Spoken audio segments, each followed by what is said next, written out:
If you don't fall for this one, what will you fall for? Don't give us the boot, and you'll go straight to the head of the class. Brandon Rickert? He has moves like Jagger. Okay, maybe not. Work it, Brandon.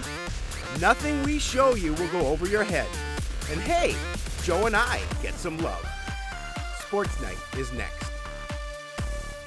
Hello, everyone. Welcome to Sports Night. I'm Joe Young. And I'm Howard Shapiro. Another good week. And we have some special guests in our studio. Kathy and Abby Lovick came down to look at the show, watch the show. We appreciate that. That's really cool. Absolutely. Love to hear from fans. Yep. When it allows to have them in is a great treat. Absolutely. But, a good treat to start with for this week's show. The football team, although in a loss, playing much better last week. And I think we saw some things last week that we expected to see from the beginning of the season, just so many injuries and things off that we had not seen that. You know, we talked about the defense the last couple of weeks, and they've been playing really well, but the offense this week have been able to get points on the board, and I think that's the big thing.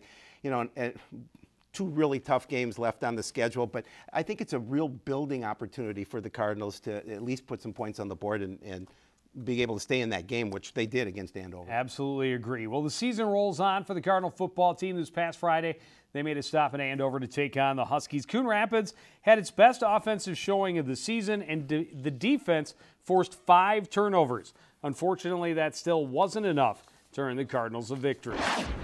Huskies took advantage of a short field on their opening possession to score. They add to their lead early in the second quarter. Seth Englund pays a price at the goal line. Big hit by McCoy Merkel, but Englund crosses the stripe for his second TD of the game. I mentioned turnovers. Here's a weird one. The pass goes off Eric Lyons' foot. Jack Scheck able to haul it in for the pick. Cardinals turn this one into points. Brandon Martin is going to find Jared Crawford in the seam on his right. Great grab and a stretch by Crawford. Martin would have to sneak it in on the next play from the 1. Andover's next possession, 3rd and 13. Jeremy Newman. His pass tipped by Ness, and Crawford is there to take it back the other way. The return, unfortunately, shortened by a block in the back penalty. Still, Cardinals take advantage and push their way back to the end zone. Martin scoring from the 1 again. He had negative rushing yardage in the game, but 2 touchdowns. Game tied at 14 all. Final minute of the half. Cardinals think they get Andover to jump on 4th down. No flag, though, and the Cardinals fumble. Cough it up. Huskies recover, scoop, and run down to the Coon Rapids 5. Defense holds until 4th and goal from the 4.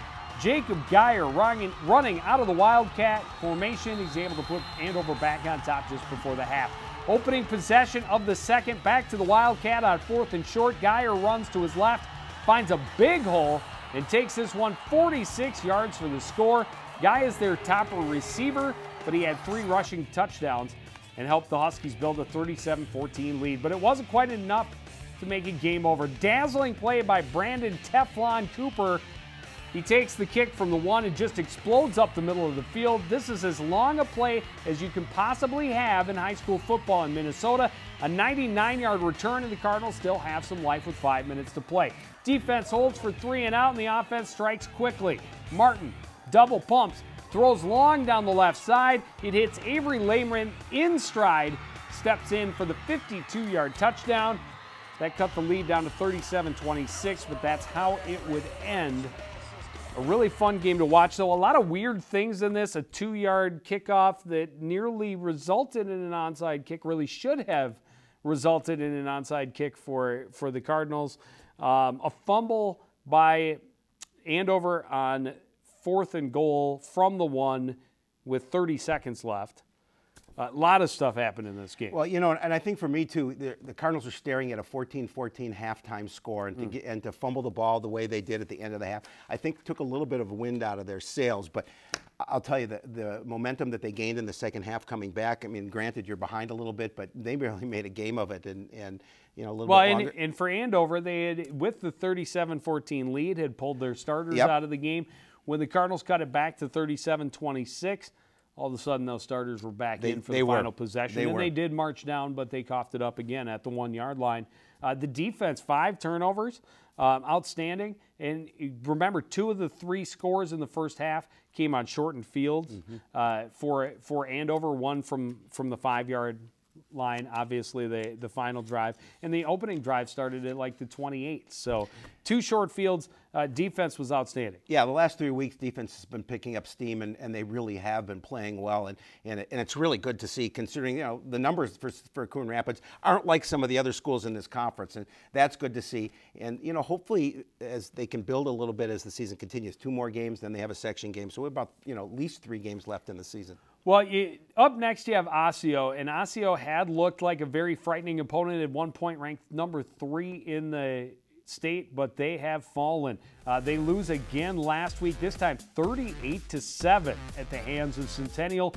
Blaine, 35-21 win over Anoka, and Totino beats Champlain Park to stay undefeated in conference play. Looking at how the West Metro North Division stacks up with 2 weeks remaining, Totino grades 5-1, perfect in conference play. Those 2 still have yet to play. Blaine is right behind them, hoping for a shot at the title. Champlain Park at 3-2 in the conference, 3-3 overall. Anoka and Osseo both at 3-3, 2-3. Centennial Andover at 2-4, 2-3, and then the Cardinals down there at 06 and 0-5. Osseo at one point was number 2 in the state. Early in the season, they were number 2. And for them to kind of fall off the table a little bit, and especially lose last week like the way they did, they're going to be upset coming into Friday night when the Cardinals take on the Orioles at home. And they play on that artificial turf, which is something that the Cardinals definitely aren't used to. They open the season that way. But it'll be a real interesting contest if they can score first and if they can extend the field and extend drives, they have an opportunity. Yeah, they need their offense to score. And to this point, Osseo actually being outscored on the season 125-168. Cardinals at Osseo next Friday. They finish up at home against Totino. Moving right along, the tennis team has had a busy week. Started last Monday with a match against Armstrong. They lose a tight one, 4-3, the final against the Falcons. The 3 winners, Lynn Hildesheim at 4th singles in 3 sets, Everhart and Westra at first doubles, and Machinsky and Bissett at third doubles. Then on Thursday, they lose a tight one to Champlain Park, 4-3. Again, Maddie Georgie getting the second singles victory in 3 sets. Everhart and Westra, Farley and Vansa getting the wins at first doubles and third doubles, respectively. Joe, there are some matches you should win. There are some matches you need to win. And there are some just you want to win. For the girls tennis team, Monday's match against Blaine, they were all 3, especially after 2 heartbreaker 4-3 losses. The Cardinals needed something to get them back on track. Only a couple of weeks left before tournament time, and they want momentum on their side. Cardinals flying into Blaine's backyard for this border battle, and we'll see how the singles in reverse order. Lynn Hildesheim with a near court for Coon Rapids gets her opponent to play into the net. Hildesheim wins in straight sets, 6-4, 6-1. Move to third singles. Helen Nelson across the way for the Cards. Uses the backhand lob to lure her opponent to the net. Then a strong pass down the line for the point. Nelson wins 6-4, 6-0. Coming up here, Maddie Georgie serving for the Cardinals at second singles. The Blaine player makes her move around the court on this one, but a great over-the-shoulder play on the lob will keep her alive and win the point. Georgie breezes at second singles, winning 6-1, 6-0. Up next, Allie Bauer on court at first singles. Quite a battle brewing. Good volley from both players on this point until Blaine plays it into the net. Bauer wins this one, 6-2, 6-3. Let's look at some doubles. First doubles, Carly Westra and Ellen Everhart in the near court for the Cards. Returning is going to be right to Westra at the net for the winner. Westra and Everhart win 6-2, 6-4. Carly Nelson serving at second doubles and quick reaction by Meyer Macheski at the net.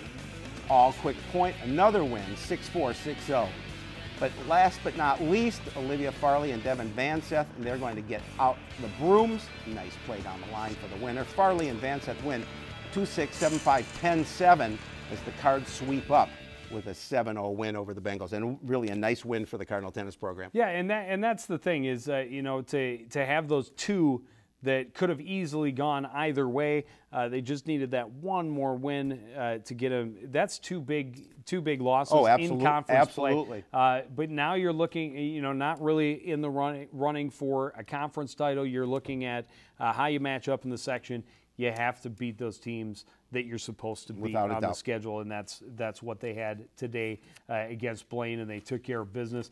They're at Irondale on Tuesday this week, and they host Park Center on Thursday. That's 2 more matches the Cardinals really should and need to win Without a doubt. in order to get some momentum and to get those important points for section seeding time, so they don't see those top teams in the section right out of the bat. Exactly. Volleyball team played in a tournament over the weekend, but first they were taking on a very tough Elk River team on Thursday. They lose that one 25-10, 25-16, 25-5. Callie Harris leading the attack with just 2 kills. Tia Yost had 5 assists and 3 digs. A tough loss for the Cardinals, 3-7, 1-5. And then they go to Chanhassen, and this was a busy day for them. 5 matches throughout the tournament. They start with Big Lake and lose 23 and 22. 2 very tight games. Hannah Gonzala had 7 kills in that match. Then against Faribault, they lose 25-18, 25-13, and 15-6. Callie Lawrence had 6 kills in that one. Against Tartan, the Cardinals go 3 again, losing a tight one in the first set, 26-28, then winning the second 25-10 or 25-14 before losing 15-10. Maddie Schweitzer 3 blocks in that match and a couple of kills as well. Against Chanhassen, the host, they lose 25-21, 25-12. Tia Yost had 17 assists in the contest. And in the final match of the day, they lose to Minnetonka 25-16, 25-10, dropping their record to 3-12 on the season. That's a rough weekend. It is. We get to see him tomorrow night, which will be Tuesday. Looking forward to that. We do. We do. At Irondale. We do. We're going to have a road trip. We're going on the road, We and are. then they're back home against Totino Grace on Thursday. And as I mentioned, we will be there. We will be there. I lost that page on my. You have it all right Lost here, a though. page. Right here, Joe. Yeah. Not before you. Not before you. Yeah. So I took my ginkgo today, so I'll remember a few things. we're going to keep this show moving downstream, just swimming right along as we talk about the swimming and diving team, which continues to improve, although you have to look a little closer than the team scores. There are girls in this program that are shaving not just 1 or 2, but 5, 10, 15 or more seconds off their times in certain events. This past week, the Cardinals had the annual meeting with their rivals and roommates, the Blaine Bengals. The focus was a little different for Coon Rapids this year, though. They went into this meet with a lot of girls competing in events they don't usually swim, to push their abilities and their beliefs about themselves. First event of the night, great example. Veterans and rookies working together in the 200 medley relay and doing well. Senior Aaliyah Perkins started the race for the Cardinals. She's followed by 7th grader Megan Schultze, who handles the breaststroke and tags up to get senior Lizzie Geezy in the water at the midway point of the race. 8th grader Tamala King finishes it in 2nd place. Both Schultze and King pretty impressive this season already, and they're just middle schoolers. Schultze doing it on her own in the 200 individual medley, keeping pace nicely and racing to a 2nd place finish in 2 minutes 25 seconds flat.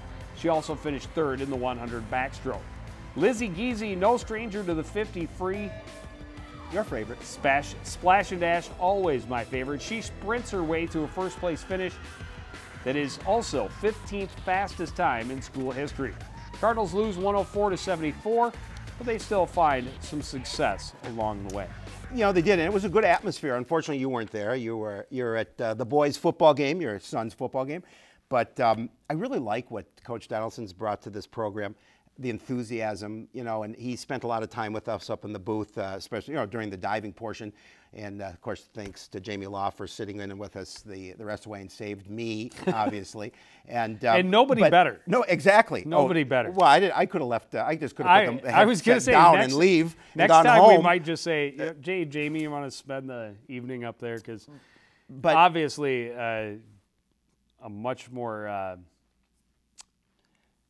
in tune to the swim world. He knew every swimmer there. So yeah, oh, absolutely. Yeah, that's the thing. But I like the fact what he's bringing to the program, Coach Donaldson. I like the fact that that he has a lot of enthusiasm, and he's a former CTN alum because he did a broadcast out with us back in the day, which he had to remind me of. That was the day I didn't take my ginkgo, so I couldn't remember that. But.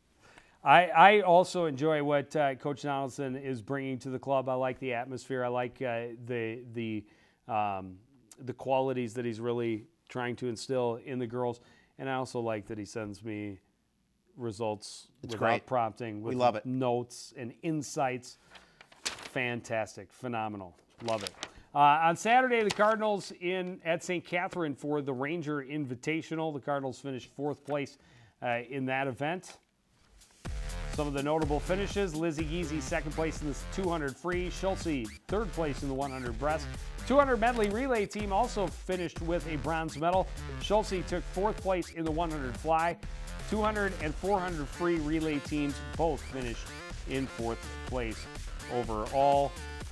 The Cardinals host Spring Lake Park on Tuesday this week in Section 7 AA True Team Meet coming up on Saturday at Northdale Middle School Pool.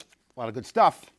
Cross-country team, just one event this past week, but it's the largest event in the upper Midwest every year. The Roy Griak Invitational, held on the University of Minnesota golf course. Boys, a fantastic finish in 18th place. Nate Muggenberg, 23rd overall. Paul Breitbach in 36th. A big drop-off there in placement, but look at the difference. A minute 15 in between their times, and there were 90 runners coming across the line in that 1 minute. So coming across better than one runner per second. And look, I mean, what's that, 24 seconds? Or 34 seconds between Austin Coughlin, and it's another 50 places. Matt Dunn was the final Cardinal finisher, taking 234th place overall. Girls finished in 41st place. Rena Del Castillo, the top finisher, in 108th. Rachel Davis finished 192nd. Oni Akaba, 225th. Olivia Ellenbecker, 250th. And Nelson was 256th. Another big tournament coming up for the cross-country team on Saturday. They will be in Duluth for the Swain Invitational. And then on Thursday of next week, they're at Majestic Oaks Golf Course for the Bengals invite. Well, that GRIAC tournament's always a big one, always a good one. Nice place finish for the boys, at 18th place. Yes, absolutely. Out of, I don't remember what, it was more than 50 teams, though. A lot. Yeah. A lot of teams. Want to talk some soccer? Sure. All right, we're ready. Let's kick it All around. right, let's do it. The boys' soccer team was hoping to stop a bit of skid last week, but Thursday's opponent would make that a very tall task. The Anoka Tornadoes are the defending state champions. They won their previous 3 and 6 of their last 7 games. Easy for you to say. Yeah, really. They would definitely be one of the Cardinals' toughest tests yet this year. Unfortunately, they don't exactly come out ready for the challenge. Some sloppy defense early on, the Tornadoes stormed to the net. Blake Duya finally puts it home and puts Anoka on the board, coming up here just over 2 minutes into the game. Nice goal there. We're going to go midway through the first. Coming up, beautiful execution on this set play for Anoka. Ben Verkulen serves it up for the free kick. Reese Grayler with a perfect header just past the fingertips of Jula at the 2-0 lead for the home team. Coon Rapids able to regain some composure and get themselves a good look at Anoka net. Dennis Pasker settling and stuffing a strong shot towards the far post, but the Anoka keeper dives for the save. Cardinals with a great free kick of their own. Ackerman puts it towards the far post. Pasker goes up for the header. There's no chance for the keeper on this one. It's back to a 1-goal game. But Anoka would answer. That one before the break, creating an attack down the right side. Miguel Martinez feeds it up front to Eric Elvig, who redirects it to the net. Tornadoes breeze to the half with a 3-1 lead. They come out looking for more in the second. Long direct kick in. Jula punches it out of the way of danger. You would think, but the shot for Donnie Guimont is redirected by Duya right to the corner. Duya's second puts the Tornadoes up by 3. The more they score, the hungrier they get. Another set play and another great chance for Anoka. The Cardinals defense diving and scrambling all over. Lynch makes a couple of saves before Jula finally able to get on top of the ball. They do get one more through. This pass springs Connor Schaff behind the defense. He taps it past the charging Jula to complete the scoring. Cardinals lose by a score of 5-1. And again, tough match for the Cardinals. Yeah, and Anoka's been a very good team for a long time. They came in really strong this year, despite losing quite a few seniors from last year's championship team. But they came in kind of streaking and really put the Cardinals away. The Cardinals looked a little shaky, especially early on. In the last one, well, it might have been a little bit offside. He was in awfully quickly. Deep. Yeah. But some good news, the Cardinals rebound well and beat another section opponent. They beat the Duluth East Greyhounds on Saturday 2-0 to get their record back to 5-6 on the season, 3-6 in the conference. But the Cardinals, this is a team that coming into the year said, we just need to be better than last year when we had just 2 wins. Well, now they're at 5 wins. They still got a couple weeks, and they still have several very winnable games on the schedule. And talking to Coach Paco, we talked about a number of things last time we had a chance to chat, and he really likes the way this team is coming together and the fact that they're able to increase their wins so far through the season. It's a good sign. Yeah, the big key, of course, is offense. That's a key offense. right on down the line from the beginning of the show to the end. Almost. There's a couple in the middle that don't really. Well, anyway, Cardinals at Park Center on Tuesday. They host Osseo on Thursday, and that's a couple of those games that the Cardinals should have a good chance to get in the win column. Cardinals girls soccer team went to Anoka last Thursday trying to keep their momentum going, riding a 4-game win streak. Tornadoes were looking to bounce back after a 2-0 loss to Andover had ended their 5-game surge. Both teams know they're still in the hunt for a conference title, but are more focused on continuing their strong play for a run in the section tournament. Coon Rapids bringing a lot of pressure early on in this one. Free kick for Aaron Jenkins. Taylor Nyland gets possession. Strong header right off the crossbar. Cardinals had an advantage in possession time, but Anoka makes good on their opportunity in the first. A good cross to the middle. Defense unable to clear. Allie Ness on the doorstep hammers it home, put the Tornadoes on the board first. That lead holds into the second. Aaron Jenkins with a long free kick for the Cardinals. Miss quick. Will settle, spin, and shoot with the left foot. That one's off the post. Emily Koss, first one there for the rebound. And that'll even the score into the empty net. Both teams that have their chances to take a lead. Maddie Bloomquist will draw the defense, set it up for Nyland. Her shot is going to be just a bit high and out of play. Tornadoes coming back the other way. There we go. Cardinals clear attempt doesn't quite get clear, but the shot no problem for Kayla Ross in perfect position, and we're headed to overtime. Coon Rapids with the better chances in the extra time. Corner from Jenkins to Missquick all alone at the back post. The header is blocked. She gets a shot off, and enough defenders there by that time to deflect it out the end line. And this one will end in a 1-1 tie. It's better than a loss. Yeah, absolutely better than a loss. I know Coach DeJoy was a little upset. He thought that with the chances they had in the overtime period that they had a really good shot to get the win, and he will take the win, but or the time thing. But he would have loved to have the win at that point. But felt they had outplayed the Tornadoes, just unable to bury, and that's again offense. Hey, did you know it's Monday? We're actually doing Sports Night. By the way, that's offense. Isn't that great? Offense. The word of the day. Offense. The upcoming schedule for the girls soccer team at home right now, as we sit here on Monday night. Who are they playing? Taking on Minneapolis Southwest, my alma mater. They are at Park Center on Tuesday, and they will host Osseo on Thursday. You going to go over there after the show? I have to go take a peek. Yeah, and cheer on your alma mater? How can you do that? You're Coon Rapids. It's a tough one. It is a tough one. It's a tough one, but I might have to go make an appearance. I think you should. But that's going to do it for this edition of Sports Night. We got a lot of stuff coming up for you. At Irondale, as we mentioned, for volleyball on Tuesday night. Tennis against Park Center on Thursday afternoon. And then we will be at Osseo, live football at 7 o'clock on Friday. But that's going to do it for this edition of Sports Night. I want to thank everybody out there for joining us, continue to support everything we do here at CTN. For the entire crew, including Mr. Howie Shapiro, I'm Joe Young, saying good night.